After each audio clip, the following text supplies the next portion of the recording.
हरे कृष्ण। शुभ झूलन उत्सव की हार्दिक शुभकामनाएं सभी भक्तों को। तो ये झूलन उत्सव भगवान श्री कृष्ण राधा कृष्ण की एक या राधा गोविंद की एक अप्राकृत लीला है, जो आज से 5,500 वर्ष पूर्व पहले ब्रज में इसकी सूचना हुई थी। जब भगवान श्री कृष्ण अपनी अंतरंगा शक्ति श्रीमती राधा रानी और गोप सखियों के साथ इस ब्रज में लीला विलास कर रहे थे, तो सभी सखियाँ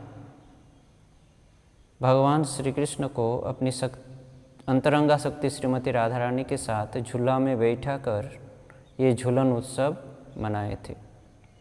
तो ये भगवान की एक अप्राकृत लीला है, गुच्छ गोपनीय लीला है। भगवान अपने भक्तों को आनंद देने के लिए, आनंद प्रदान करने के लिए ये गोपनीय लीलाओं को प्रकाश करते हैं। रास लीला, झूलन लीला इत्यादि जैसी गोपनीय लीलाओं को प्रकाश करते हैं। भगवान जो कि सारे जीवों के सुहृतकारी है, वे हमेशा भक्तों को आनंद देने के लिए इस प्रकार की गोपनीय लीला, गुच्छ लीलाओं का प्रकाश किया करते हैं। परंतु हम जीव माया में पड़कर, इसको भूलकर आत्मेंद्रिय प्रीति वांछा, अपनी इंद्रिय की प्रीति के लिए, अपनी इंद्रिय प्रीति की कामना करते रहते हैं। हम भगवान को संतुष्ट या आनंद देने के लिए नहीं सोचते हैं, और तभी हम दुख और क्लेशों से ग्रसित होते हैं। तो भगवान की जो ये अप्राकृत लीला है, झूलन लीला, ये झूलन उत्सव बहुत ही शैक्षणिक है। इनके माध्यम से हम बहुत शिक्षा प्राप्त कर सकते हैं। तो ये जो उत्सव होता है, उत्सव का अर्थ होता है उत्साह प्रदान करने वाला। जिन चीज़ों से हमें उत्साह या आनंद मिलता है वही उत्सव है। तो उत्सव से अगर प्रकृत रूप से अगर हम आनंद पाना चाहते हैं, उत्साह पाना चाहते हैं, तो उन उत्सवों को भगवान के उद्देश्य में समर्पण करना पड़ेगा। भगवान के लिए उत्सव मनाना पड़ेगा, तभी हम प्रकृत आनंद को लाभ कर सकते हैं, प्राप्त कर सकते हैं। तो भगवान के जो भक्त होते हैं वो जानते हैं कि भगवान परमेश्वर वे सभी यज्ञ और तपस्या के भोक्ता है, सारे जीवों के महेश्वर है और सभी के सुहृत है। इसलिए भक्त लोग यह जानकर सभी चीज़ें भगवान को अर्पण करते हैं, भगवान के आनंद के लिए सारी चीज़ें करते हैं। और इसी कारण से भगवान के जो भक्त है वो हमेशा कृष्ण भावना भावित रहकर कृष्ण को आनंद कैसे प्रदान करें ये सोचकर वे हमेशा इस भौतिक जगत में रहते हुए भी, दुख और क्लेशों के बीच में रहते हुए भी वो हमेशा दुख और क्लेश से मुक्त रहते हैं। भगवान श्री कृष्ण श्रीमद् भगवद गीता में कहे हैं, भगवद गीता अध्याय 5 के 29वां नंबर श्लोक में, भोक्तारं यज्ञ तपसां सर्वलोक महेश्वरं सुहृदं सर्वभूतानां ज्ञात्वा मां शांतिमृच्छति। हमें यज्ञ और तपस्या के परम भोक्ता, सर्वलोकों के महेश्वर तथा सारे जीवों के सुहृद के रूप में जानकर योगीगण इस जगत के, भौतिक जगत के दुख और दुर्दशा से मुक्त रहकर शांति को प्राप्त करते हैं। तो जब जो योगी या भगवान के शुद्ध भक्त है वो लोग जानते हैं कि अगर हम सारी चीज़ें भगवान को समर्पण करते हैं, जो सभी चीज़ों की भोक्ता है, सभी लोकों के महेश्वर है तथा सारे जीवों के सुहृतकारी है, उनको आनंद अगर प्रदान करते हैं तो प्रकृत रूप से हमें आनंद प्राप्त हो सकता है। इसलिए वे लोग दुख और दुर्दशा से मुक्त रहते हैं, त्रिताप क्लेशों से मुक्त रहते हैं। ब्रजांगनाएँ जो ब्रज की कुमारी थी, वे लोग जानते थे कि किस प्रकार से भगवान को आनंद प्रदान किया जाए, और वे लोग हमेशा भगवान को आनंद देने के लिए तत्पर रहती थी, और इस प्रकार से भगवान को आनंद देकर वे लोग भी आनंद में, उत्साह में रहते थे। तो भगवान जब इस धरती में अवतरण किए थे, आज से 5,500 वर्ष पूर्व ब्रजभूमि में जब लीला विलास कर रहे थे, तो भगवान श्री कृष्ण अपने भक्तों को, ब्रज कुमारियों को आनंद प्रदान करने के लिए इन गोपनीय गुच्छ लीलाओं को प्रकाश किए थे। जिन गोपनीय गुच्छ लीलाओं में से एक है ये झूलन लीला। जो कि सावन महीना में भगवान श्री कृष्ण अंतरंगा शक्ति श्रीमती राधा रानी और गोप सखियों के साथ लीलाओं को प्रकाश किए थे। तो विभिन्न क्षेत्र में विभिन्न उत्सव को प्राधान्यता दी जाती है। जिस प्रकार की बंगाल में दुर्गोत्सव को प्राधान्यता दी जाती है, बिहार अर्थात हिंदी क्षेत्र में दिवाली को प्राधान्यता दी जाती है, और ब्रज में सावन के झूलन उत्सव को प्राधान्यता दी जाती है। जिस प्रकार दुर्गोत्सव में बंगाल में विवाहित माताएं जिनकी विवाह हो चुकी है, वे माताएं अपने ससुराल से मायके में लौटकर आती है और दुर्गोत्सव पालन करके, दुर्गा पूजा महोत्सव पालन करके सबके साथ मिलकर आनंद उपभोग करते हैं। उसी प्रकार दिवाली में भी हिंदी क्षेत्र में दिवाली में सब अपने अपने घर में आकर एक साथ मिलित होकर दिवाली उत्सव को मनाते हैं और आनंद उपभोग करते हैं। ब्रज में सावन महीना में ब्रज कुमारी जिसकी विवाह हो गई, वो ब्रज में लौटकर आती थी अपने मायके में, और आकर सारे सखियाँ एक साथ मिलकर इस झूलन उत्सव को मनाकर आनंद उपभोग करती थी। अभी भी ब्रज में यह प्रचलन है। सावन के झूलन उत्सव को वे लोग प्राधान्यता देते हैं। तो भगवान श्री कृष्ण जब ब्रज में थे, लीला विलास कर रहे थे, तो गोप सखी और राधा रानी के साथ ये लीलाएं किए थे उन लोगों को और ज़्यादा आनंद प्रदान करने के लिए।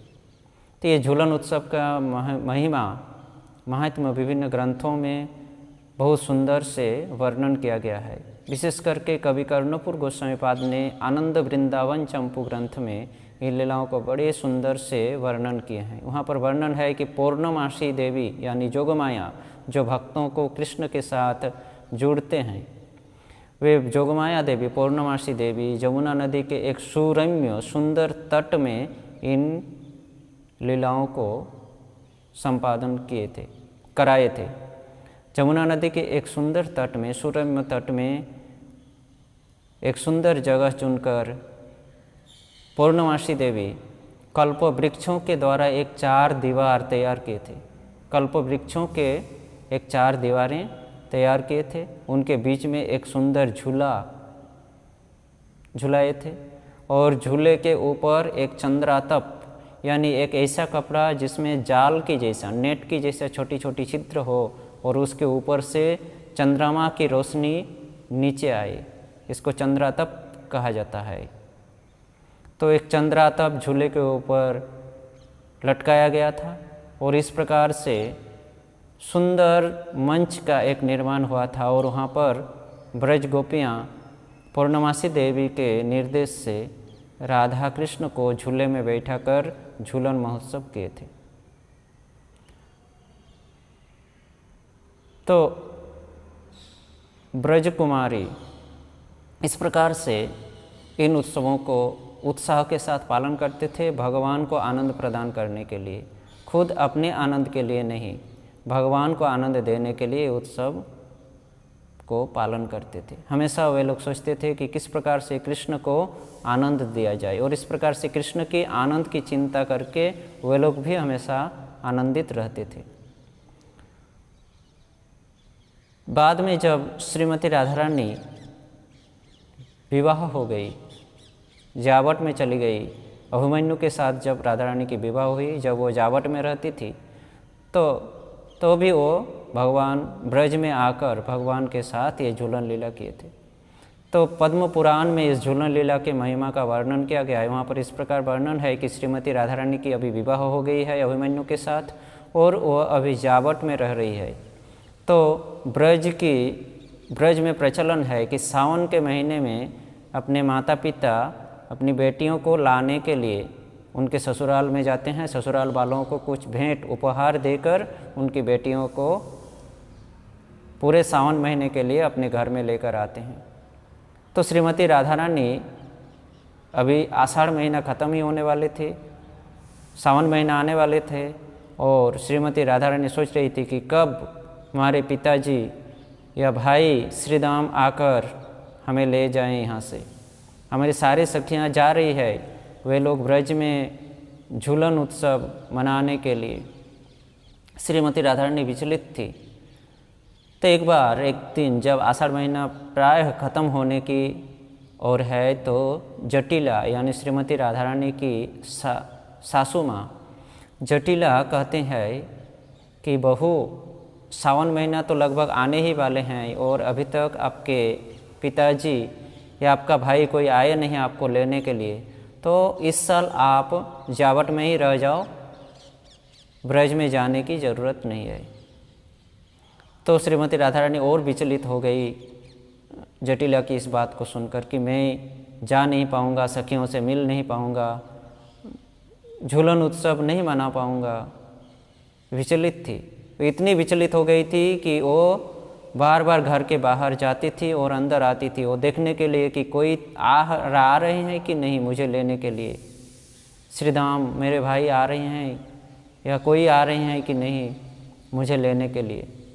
बड़ी विचलित थी। इस प्रकार जब विचलित थी श्रीमती राधा रानी, तभी एक दिन एक सखी, कोई एक गोपी अचानक श्रीमती राधा रानी को कहे कि राधे राधे, लग रहा है श्रीधाम आ रहे हैं, मैं देखा रास्ते में श्रीधाम ही है, वो आ रहे हैं तुम्हें लेने के लिए। राधा रानी अत्यंत आनंदित हुई, खुश हुई और दौड़कर घर के बाहर निकली। तब तक श्रीधाम पहुंच चुके थे और श्रीधाम को देखकर राधा रानी आनंद से आह्लादित होकर श्रीधाम को आलिंगन करते हैं।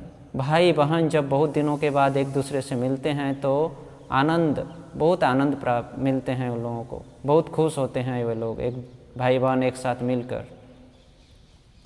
तो बड़ी खुश हुई श्रीमती राधा रानी और श्रीधाम को जल्दी जल्दी अपने कमरे में लेकर गई और श्रीधाम से कहने लगे क्यों इतना देर किए। श्रीधाम कहे कि देखो मम्मी पापा माता पिता बोले कि बार बार क्यों जाओगे, एक बार उपहार देने के लिए जाओगे और एक बार फिर राधे को लाने के लिए जाओगे, तो इसलिए अच्छा एक ही बार में जाओ, राधे को उपहार भी दे देना और राधे को साथ में लेकर ही आना।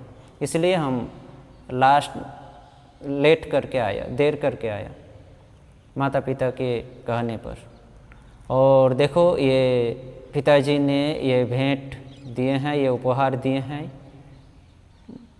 जटिला के लिए, कुटिला के लिए, सास के लिए, ननद के लिए और अभिमन्यु के लिए भी भेंट दिए हैं अलग अलग। तो श्रीमती राधा रानी बहुत खुश हुई भेंट को देखकर और कहे कि जाओ जाओ, सासू माँ कह रही थी कि तुम इस बार तो कोई लेने के लिए आए नहीं, तो तुम इस बार मत जाओ ब्रज में, तो ये भेंट तुम पहले जाकर जटिला यानी सासू माँ को दो, तो वो बड़ी खुश होगी, तो शायद खुश होकर मुझे जाने के लिए मंजूर कर देगी। तो श्रीधाम जटिला के कक्ष में जाकर जटिला को भेंट प्रदान करते हैं, मिठाई, कपड़े इत्यादि। और जटिला भेंट को देखकर जल्दी जल्दी कपड़े को, अपनी साड़ी को खोलकर देखते हैं, बहुत खुश होते हैं, बड़ी सुंदर साड़ी है। और खुश होकर राधा रानी के कमरे में जाकर कहते हैं राधे तुम्हारी भाई जब आ ही गई है तो तुम अपने भाई के साथ कल ही मायके में चली जाओ, फिर आएंगे तुम्हारा भाई तुमको लेने के लिए, बार बार क्यों। तो इसलिए जब आ ही चुके हैं, सावन महीना तो और ज़्यादा देर नहीं है, आने ही वाले हैं, तो तुम पहले से ही चले जाओ अपने भाई के साथ। तो इस प्रकार से जटिला खुश होकर श्रीमती राधा रानी को जाने के लिए मंजूर कर दी। कुटिला को उपहार दिए, कुटिला भी बहुत खुश हुए, अभिमन्यु को उपहार दिए। और दूसरे दिन श्रीधाम श्रीमती राधा रानी को लेकर अपने घर लौट कर आए। और श्रीमती राधा रानी जब आए तो सभी सखियाँ बड़ी खुश हुई राधा रानी से मिलकर, और वे लोग झूलने की तैयारी करने लगे। एक सुंदर सा मंच कुंज बनाया गया, वहाँ पर एक सुंदर सा झूला लटकाया गया, झूले को सुंदर सुंदर फूल और पत्तियों के द्वारा सजाया गया और सारी सखियाँ मिलकर इस प्रकार से एक सुंदर झूलन मंच का निर्माण किए।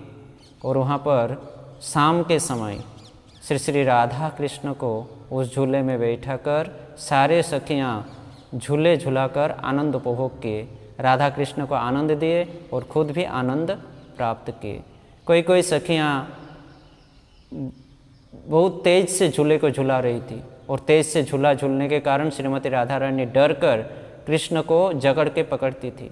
और इस प्रकार से राधा और कृष्ण के एक साथ मिलित देखकर सारी सखियाँ आनंद उपभोग करते थे।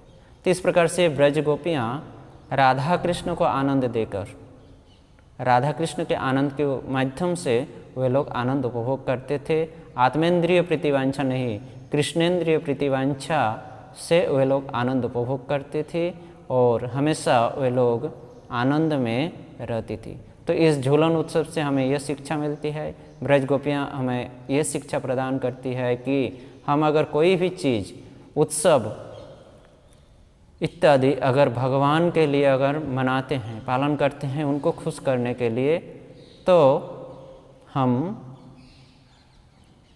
खुद भी आनंद या उत्साह प्राप्त कर सकते हैं। जो भी चीज़ें हैं उनको, वे सारी चीज़ें भगवान के उद्देश्य से समर्पण करना चाहिए, तभी हम आनंद या दुख और क्लेश से मुक्त रह सकते हैं। परंतु हम जीव आत्मेंद्रिय प्रीतिवांछा के लिए आजकल वर्तमान युग में हम आधुनिकता को लाकर उत्सव को मनाने चलते हैं। कोई भी उत्सव हम अपने इंद्रिय तृप्ति के लिए मनाते हैं, भगवान के तृप्ति के लिए नहीं। इसलिए हमें उत्सव के बीच में उत्साह न मिलकर दुख और क्लेश ही मिलता रहता है।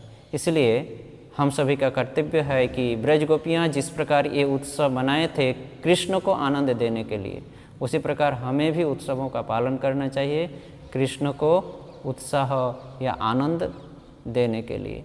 कृष्ण के उद्देश्य से अगर हम कुछ करते हैं तो कृष्ण आनंदित होते हैं और कृष्ण आनंदित सर्वलोकों के महेश्वर, सभी के सुहृतकारी, सभी यज्ञ और तपस्या के भोक्ता जब आनंद होते हैं तो हम भी आनंदित होते हैं। तो यही है झूलन उत्सव की कुछ बातें जो हम साधु गुरु वैष्णवों के मुँह से श्रवण किए थे, वो हम आपको कुछ वर्णन, आपको कुछ सुनाने की कोशिश की। अगर इसमें कुछ गलती, भूल, दोष, त्रुटि हो तो आप सभी हमें क्षमा कीजिए।